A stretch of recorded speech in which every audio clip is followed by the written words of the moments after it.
Thank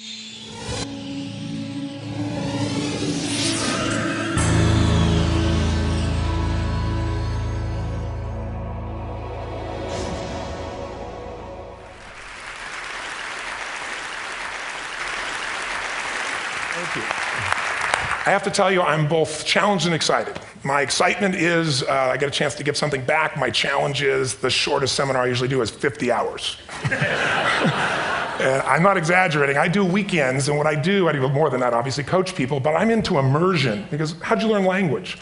You didn't learn it by just learning principles. You got in it and you did it so often that it became real. And the bottom line of why I'm here, besides being a crazy mofo, is that I'm really in a position, I'm not here to motivate you, obviously, you don't need that. And a lot of times that's what people think I do, and it's the furthest thing from it. What happens though is people say to me, well, I don't need any motivation. And I say, well, that's interesting, that's not what I do. I'm the why guy. I don't know why you do what you do. What is your motive for action?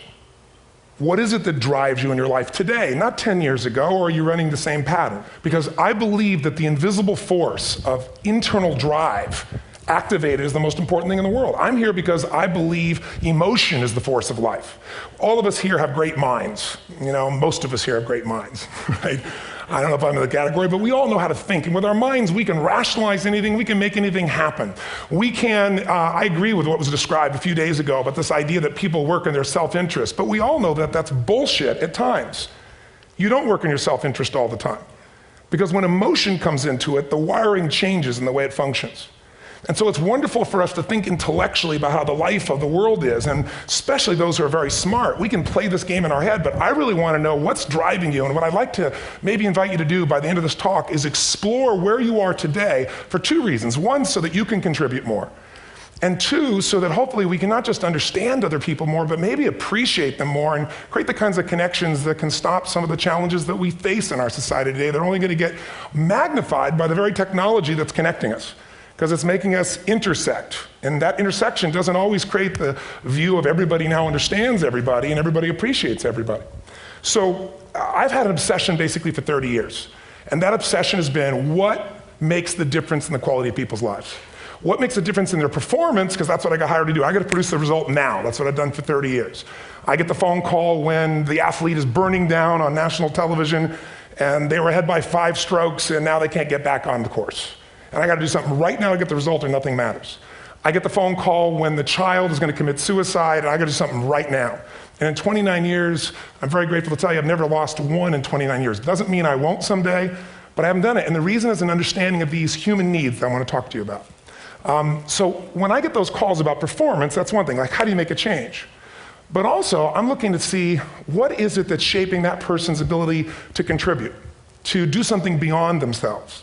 So maybe the real question is, you know, I look at life and say there's 2 master lessons. One is there's the science of achievement, which almost everyone in this room has mastered to an amazing extent. That's how do you take the invisible and make it visible, right? How do you take what you dream about and make it happen, whether it be your business, your contribution to society, money, whatever it is for you, your body, your family. But the other lesson of life that is rarely mastered is the art of fulfillment.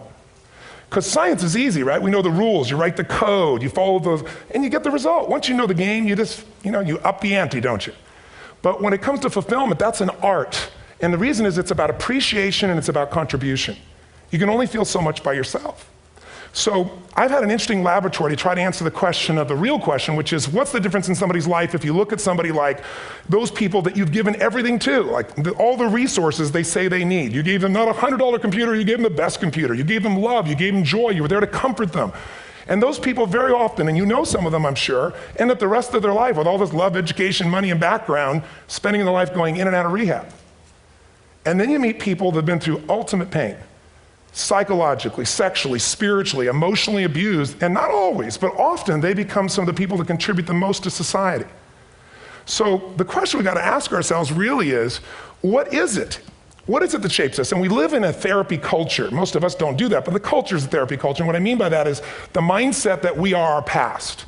And everybody in this room, you wouldn't be in this room if you bought that theory, but most of society thinks biography is destiny. The past equals the future. And of course it does if you live there. But what people in this room know, and what we have to remind ourselves though, because you can know something intellectually, you can know what to do and then not use it, not apply it. So really what we got to remind ourselves is decision is the ultimate power.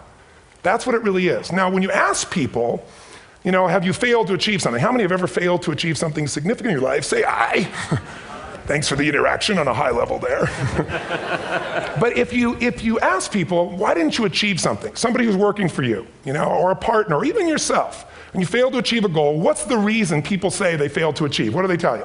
Didn't know enough, didn't have the knowledge, didn't have the money, didn't have the time, didn't have the technology, you know, I didn't have the right manager, didn't have the Supreme Court.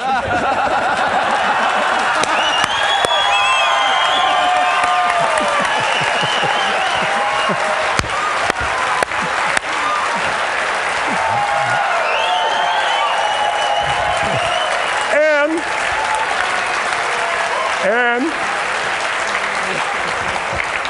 what do all those, including the Supreme Court, have in common? They are a claim to you missing resources. And they may be accurate. You may not have the money. You may not have the Supreme Court. But that is not the defining factor.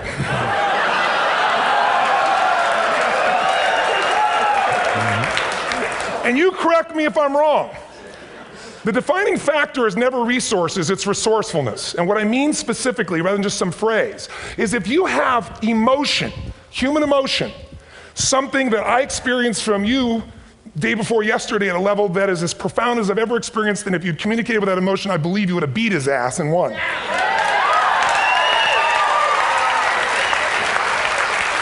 But how easy for me to tell him what he should do. Idiot, Robbins. But I know when we watched a debate, at that time, there were emotions that blocked people's ability to get this man's intellect and capacity and the way they came across to some people in that day. Because I know people that wanted to vote in your direction and didn't, and I was upset. But there was emotion that was there. How many know what I'm talking about here? Say I. So emotion is it, and if we get the right emotion, we can get ourselves to do anything. We can get through it. If you're creative enough, playful enough, fun enough, can you get through to anybody, yes or no? Yes. If you don't have the money, but you're creative and determined enough, you find the way. So this is the ultimate resource, but this is not the story that people tell us, right? The story people tell us is a bunch of different stories. They tell us we don't have the resources, but ultimately, if you take a look here, flip it up if you would. They say, what are all the reasons they have in common? We've said that. Next one, please. He's broken my pattern, that son of a bitch. But I appreciated the energy, I'll tell you that. What determines your resources? We've said decisions shape destiny, which is my focus here. If decisions shape destiny, what determines it is 3 decisions. What are you going to focus on? Right now, you have to decide what you're going to focus on. In this second, consciously or unconsciously, the minute you decide to focus on something, you got to give it a meaning. And whatever that meaning is produces emotion. Is this the end or the beginning? Is God punishing me or rewarding me, or is this the roll of the dice? And emotion then creates what we're going to do, or the action. So think about your own life, the decisions that have shaped your destiny. And that sounds really heavy, but in the last 5 or 10 years, 15 years, haven't there been some decisions you've made that if you made a different decision, your life would be completely different?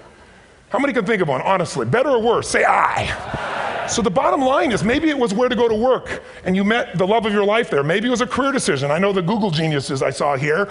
I mean, I understand that their decision was to sell their technology at first. What if they made that decision versus to build their own culture? How would the world be different? How would their lives be different? Their impact. The history of our world is these decisions. When a woman stands up and says, no, I won't go to the back of the bus, she didn't just affect her life. That decision shaped our culture. Or someone standing in front of a tank. Or being in a position like Lance Armstrong and someone says to you, you've got testicular cancer. That's pretty tough for any male, especially if you ride a bike. Right? You got it in your brain, you got it in your lungs. But what was his decision of what to focus on?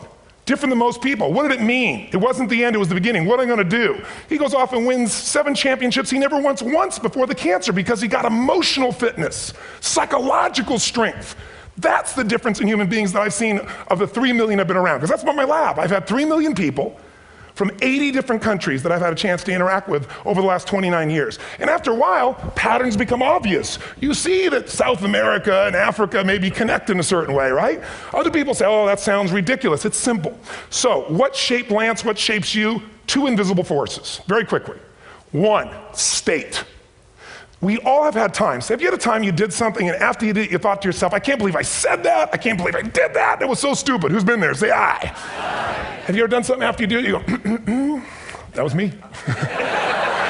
right? It wasn't your ability, it was your state. Your model of the world is what shapes you long term. Your model of the world is the filter. That's what's shaping us. That's what makes people make decisions. When we want to influence somebody, we gotta know what already influences them. And it's made up of 3 parts, I believe. First, what's your target? What are you after? Which I believe, it's not your desires. You can get your desires to goals. How many of you got a goal, a desire, and thought, is this all there is? How many have been there? Say aye. So it's needs we have. I believe there are 6 human needs. Second, once you know what the target that's driving you is, and you uncover it for the truth, you don't form it, you uncover it.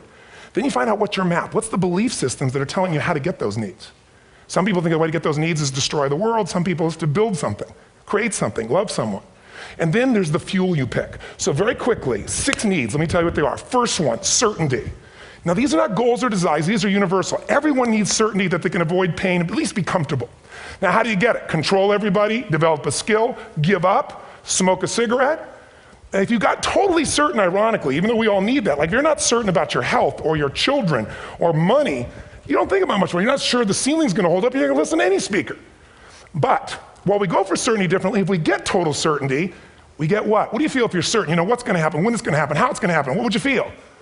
Bored out of your mind. So God, in her infinite wisdom, gave us a second human need, which is uncertainty. We need variety. We need surprise. How many of you here love surprises? Say aye. Bullshit, you like the surprises you want. The ones you don't want, you call problems, but you need them. So variety is important. Have you ever rented a video or a film that you've already seen? Who's done this? Get a fucking life. Right? Why are you doing it? You're certain it's good because you read it before, saw it before, but you're hoping it's been long enough you've forgotten enough there's variety. Third human need, critical, significance.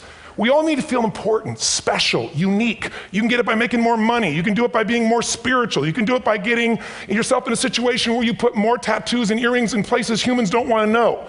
Whatever it takes. The fastest way to do this, if you have no background, no culture, and no belief in resources or resourcefulness, is violence. If I put a gun to your head and I live in the hood, instantly I'm significant. 0 to 10, how high? 10. How certain am I you're gonna respond to me? 10. How much uncertainty? Who knows what's gonna happen next? Kind of exciting, like climbing up into a cave and doing that stuff all the way down there. Total variety and uncertainty. And it's significant, isn't it? So you're willing to risk your life for it. So that's why violence has always been around and will be around unless we have a consciousness change as a species. Now you can get significance a million ways, but to be significant, you gotta be unique and different. Here's what we really need. Connection and love, fourth need. We all want it. Most people settle for connection because love's too scary. Don't want to get hurt. Who here has ever been hurt in an intimate relationship? Say aye. If you don't raise your hand, you'll have about other shit too, come on. And you're gonna get hurt again. Aren't you glad you came to this positive visit? But here's what's true, we need it. We can do it through intimacy, through friendship, through prayer, through walking in nature. If nothing else works for you, get a dog. Don't get a cat, get a dog, because if you leave for 2 minutes, it's like you've been gone for 6 months when you show back up again 5 minutes later, right? Now these first 4 needs, every human finds a way to meet. Even if you lie to yourself, even if you have split personalities. But the last 2 needs, the first 4 needs are called the needs of the personality, is what I call it. The last 2 are the needs of the spirit. And this is where fulfillment comes. You won't get fulfillment from the first 4. You'll figure a way, smoke, drink, do whatever, meet the first 4. But the last 2, number 5, you must grow. We all know the answer here. If you don't grow, you what? If a relationship's not growing, if a business is not growing, if you're not growing, it doesn't matter how much money you have, how many friends you have, how many people love you, you feel like hell. And the reason we grow, I believe, is so we have something to give of value. Because the 6th need is to contribute beyond ourselves. Because we all know, corny as it sounds, the secret of living is giving. We all know life's not about me, it's about we. This culture knows that, this room knows that. And it's exciting. When you see Nicholas up here talking about his $100 computer, the most passionate, exciting thing is here's a genius, but he's got a calling now.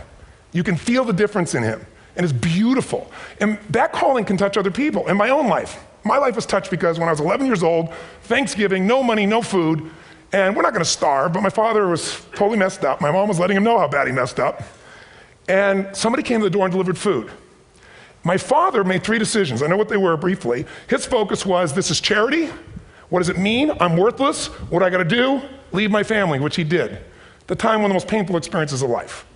My 3 decisions gave me a different path. I said, focus on, there's food, what a concept. You know? Second, but this is what changed my life. This is what shaped me as a human being. Somebody's gift, I don't even know who it is.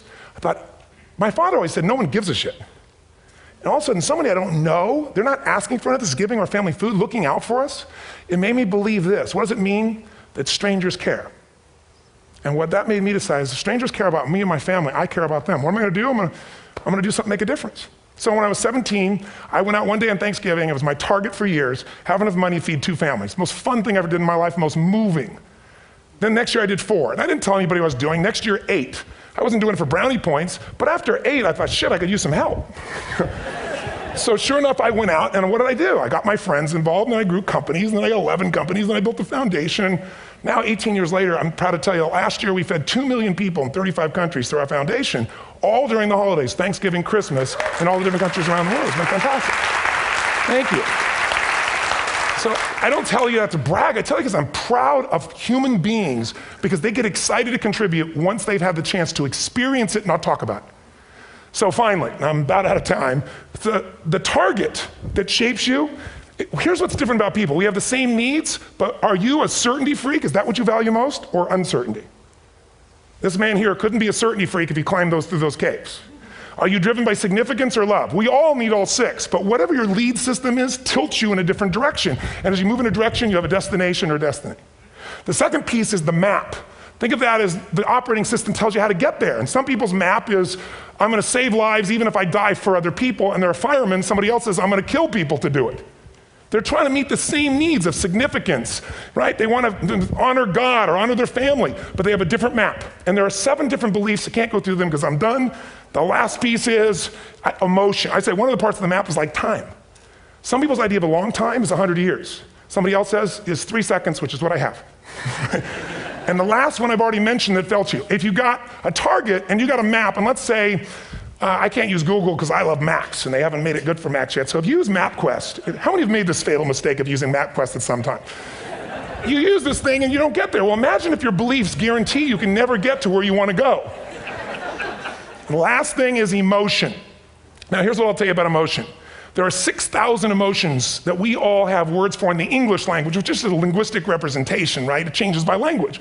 But if your dominant emotions, if I have more time, I have 20,000 people or 1,000, and I have them write down all the emotions that they experience in an average week. And I give them as long as they need. And on one side they write empowering emotions, the other is disempowering. Guess how many emotions people experience? Less than 12. And half of those make them feel like shit. So they got 5 or 6 good frickin' feelings, right? It's like they feel happy, happy, excited, oh shit, frustrated, overwhelmed, depressed. How many of you know somebody who no matter what happens finds a way to get pissed off? How many know somebody like this? Or no matter what happens, they find a way to be happy or excited. How many know somebody like this? Come on. When 9/11 happened, and I'll finish with this, I was in Hawaii. I was with 2,000 people from 45 countries. We were translating 4 languages simultaneously for a program that I was conducting for a week. The night before was called Emotional Mastery. I got up, had no plan for this, and I said, we had all this fireworks, I do crazy shit, fun stuff. And then at the end I stopped, and I had this plan I was gonna say, but I never do what I'm gonna say. And all of a sudden I said, when do people really start to live? When they face death. And then I went through this whole thing about if you were gonna get off this island, if 9 days from now you were gonna die, who would you call, what would you say, what would you do? One woman, well that night is when 9/11 happened. One woman had come to the seminar, and when she came there, her previous boyfriend had been kidnapped and murdered. Her friend, or her new boyfriend, wanted to marry her, and she said no. He said, if you leave and go to that Hawaii thing, it's over with us. She said it's over. When I finished that night, she called him and left a message, true story, at the top of the World Trade Center where he worked, saying, honey, I love you. I just want you to know, I want to marry you. It was stupid of me. She was asleep, because it was 3 a.m. for us, when he called her back from the top and said, honey, I can't tell you what this means. He said, I don't know how to tell you this, but you give me the greatest gift because I'm going to die. And she played the recording for us in the room. She was on Larry King later.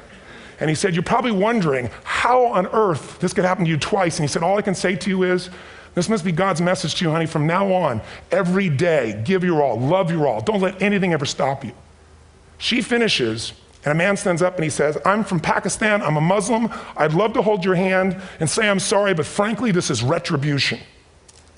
I can't tell you the rest because I'm out of time.